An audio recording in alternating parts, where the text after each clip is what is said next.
Boa noite, estamos aqui mais uma vez reunidos para falar de um assunto jurídico, para falar de mais um assunto de direito e desta vez para falar sobre o direito processual civil, para falar sobre as características do direito processual civil.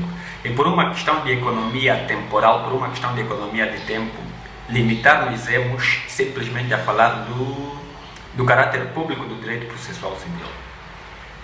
Ora, o direito processual civil, tal como qualquer outro ramo do direito, difere-se ou diferencia-se dos outros, tendo em conta as suas características, as suas particularidades e tudo mais. E é exatamente disto que estamos aqui a falar, sobre as características do direito processual civil, mas falaremos, tal como disse, simplesmente do caráter público do direito processual civil. Ora, então a primeira característica do direito processual civil é a de que ele é um ramo de direito público. Bem, e para quem acompanhou as nossas lições anteriores, sabe perfeitamente que o direito processual civil é um instrumento de aplicabilidade imediata, um instrumento de aplicabilidade direta do direito civil, que é o direito privado por excelência. Ora, pergunta-se, o direito processual civil é um ramo de direito público e é um instrumento de aplicabilidade do direito privado? Não seria mais fácil, não seria lógico, se o direito processual civil fosse também um ramo de direito privado, já que ele é um instrumento, já que ele serve de base de aplicação do direito privado por excelência, que é o direito civil? Parece que logicamente seria assim, mas não é assim. Por quê? Porque nós estamos a dizer que o direito processual civil é um ramo de direito público. E é um ramo de direito público porque é um ramo de direito público tendo em conta aqueles critérios de diferenciação de ramos de direito público e ramos de direito privado. Bem, para quem se propõe a estudar direito, provavelmente no primeiro ano, na cadeira de introdução ao estudo do direito, terá aprendido critérios de diferenciação, 3 critérios de diferenciação entre ramos de direito público e ramos de direito privado. Ora, nos dias de hoje, começa-se já a falar que esses critérios de diferenciação entre ramos de direito público e ramos de direito privado é uma distinção residual e começa-se já a falar mesmo em crise nos dias de hoje do direito público. Ora, mas o nosso objetivo aqui não é atender a essa discussão. Nosso objetivo aqui, estamos a trazer à tona a questão dos critérios de diferenciação entre ramos de direito público e ramos de direito privado, simplesmente para fundamentar a afirmação segundo a qual o direito processual civil é um ramo de direito público. Bem, e para quem se propõe a estudar direito, também sabe perfeitamente que a aplicabilidade desses critérios esses critérios de diferenciação entre ramos de direito público e ramos de direito privado não têm uma aplicabilidade absoluta. Por quê? Porque eles são passíveis de críticas, são passíveis de críticas, têm as suas desvantagens, ou seja, tem alguns pontos que se levarmos de uma forma absoluta a sua aplicabilidade não vai bater certo, simplesmente não fará sentido. Então é nesse sentido que eles não são de aplicabilidade absoluta. Ora, temos então 3 critérios que normalmente são propostos pela doutrina para a diferenciação entre ramos de direito público e ramos de direito privado, e comecemos então pelo critério da qualidade dos sujeitos. Bem, importa também referir, aliás, que este critério da qualidade dos sujeitos é o critério que é o mais aceito pela doutrina nos dias de hoje. Nos dias de hoje é o critério mais aceito pela doutrina. Bem, e o que é que refere este critério? Este critério refere que estaremos diante do direito público sempre que estivermos diante de um conjunto de princípios e normas, de um sistema de princípios e normas, ou simplesmente de normas jurídicas, que regulamentam a relação entre o Estado e os particulares, ou que regulamente a relação entre o Estado e outras pessoas coletivas públicas, por exemplo, uma empresa coletiva pública, um instituto público, e nesta relação o Estado intervém investindo dos seus poderes de autoridade. Ora, o que é que estamos a dizer aqui? O que estamos a dizer é que sempre que a norma jurídica dizer respeito, sempre que o princípio jurídico dizer respeito ou regulamentar as relações que se estabelecem entre o Estado e um particular, entre o Estado e uma outra pessoa coletiva pública, por exemplo, um instituto público, e nessa relação o Estado intervier investido dos seus poderes de autoridade, então essa norma fará parte do direito público, ou estaremos diante do direito público. Ora, e o que é que sucede no direito processual civil? O que sucede no direito processual civil é exatamente o que estamos aqui a dizer. Ora, a relação jurídico-processual é uma relação tripartida que se estabelece entre o Estado, quando estamos a dizer aqui Estado, entendamos tribunais, porquê? Porque o Estado aqui é representado por via dos tribunais, então se estabelece entre o Estado e os particulares, que no caso um autor e um réu, um conjunto de autores e réus. Ora, de qualquer forma, estaremos diante de uma relação tripartida, Estado e autor e réu. Ora, nós dissemos que, tendo em conta este critério da qualidade dos sujeitos, teremos também uma relação que se estabelece entre o Estado e os particulares, ou entre o Estado e um outro sujeito de direito público. Mas nesta relação o Estado tem de estar investido dos seus poderes de autoridade. Ora, nós já dissemos que a relação é tripartida, estabelece entre o Estado e os particulares. E o Estado intervém investido dos seus poderes de autoridade, no sentido de que? No sentido de que as decisões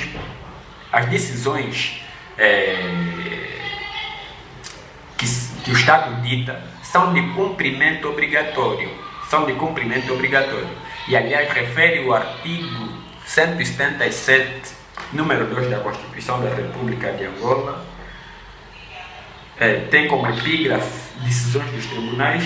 Número 2 diz que as decisões dos tribunais são de cumprimento obrigatório para todos os cidadãos e demais pessoas jurídicas e prevalecem sobre as de quaisquer outras autoridades. Então, temos exatamente uma relação que se estabelece entre o Estado e os particulares, tal como diz o nosso critério da qualidade dos sujeitos.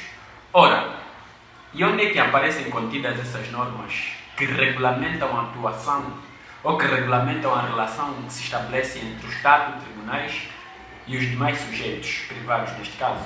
Estas normas aparecem contidas no Código de Processo Civil, no Código Processual Civil, que é a Bíblia, se assim podemos considerar, que é a Bíblia do direito processual civil. Então, aqui no Código de Processo Civil temos as normas que regulamentam a relação que se estabelece entre o sujeito de direito privado, de direito público, nesse caso os tribunais, e os de direito privado, nesse caso os particulares, que submetem ao tribunal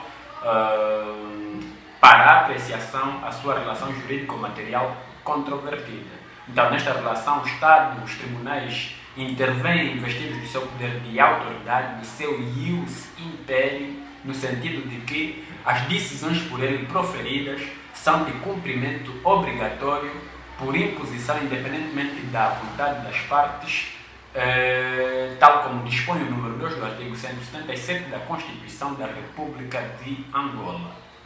Ora, para além deste critério, e aliás, só o fundamento deste critério já seria suficiente para sustentar a afirmação segundo a qual o direito processual civil é um ramo de direito público.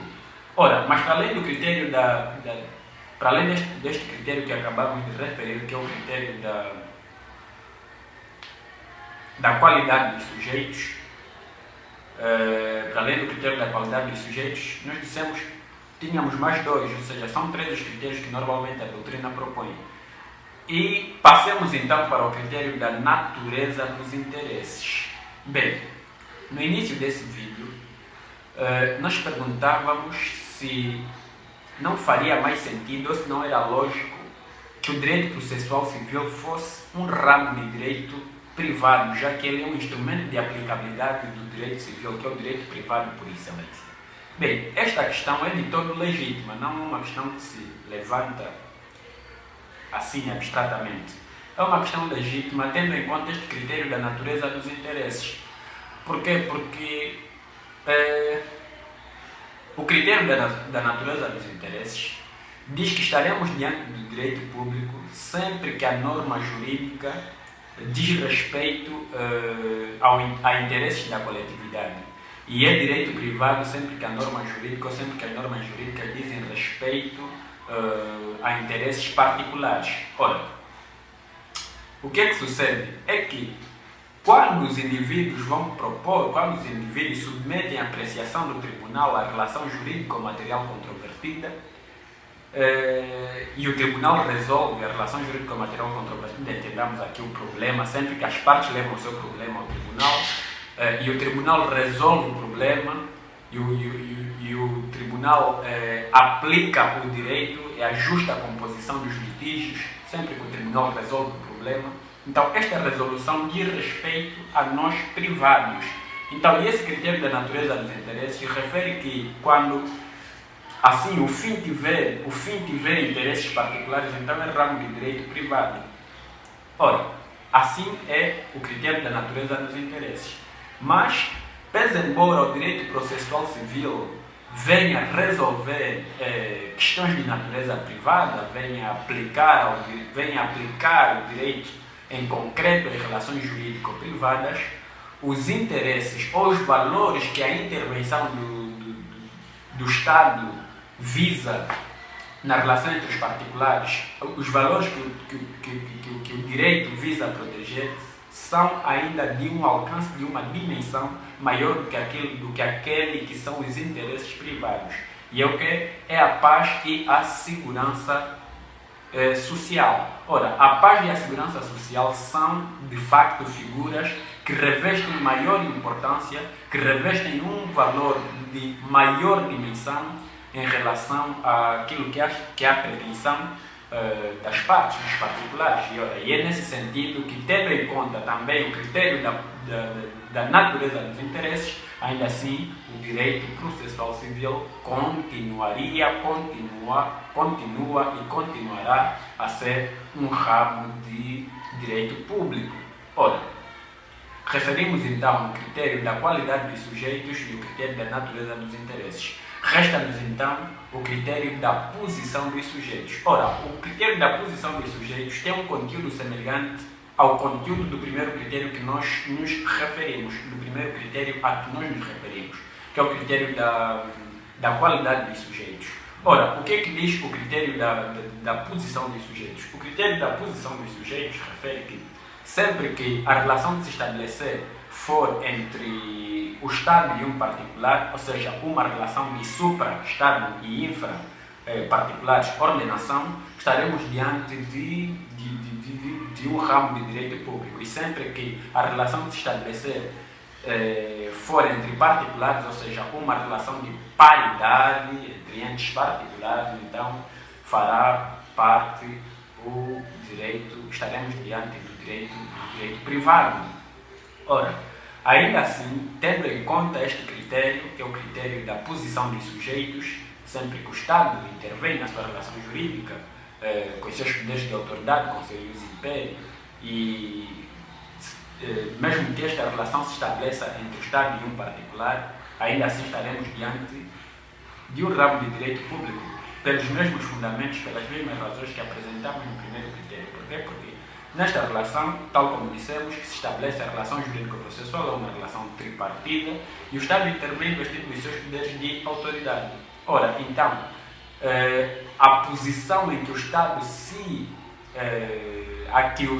encontra nesta relação é justamente uma posição de autoridade. E tal como refere o critério da posição dos sujeitos, ainda assim estaremos diante de um ramo de direito público. Ora,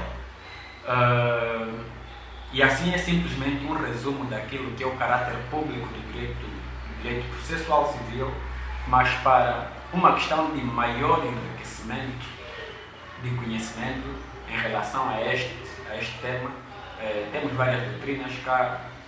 Entre nós temos o professor Hermenegildo Cachimbombo, com o seu livro Manual de Processo Civil. Neste livro ele, aliás, apresenta também as perspectivas da reforma do Código de Processo Civil. Temos o professor Antunes Varela, temos o professor Jorge Paes do Amaral, temos Teixeira Miguel, enfim, temos muitos autores com exposições belíssimas a respeito desta matéria. E se de alguma forma este vídeo te ajudou, não te esqueças de colocar um gosto, subscrever no canal, porque desta forma o YouTube será notificado de que de facto o vídeo é útil e assim poderá sugerir para mais pessoas. E sempre que se postar um conteúdo novo neste canal, assim possa aparecer de qualquer forma no conteúdo na página inicial do seu YouTube. E assim despedimos-nos. Até a próxima.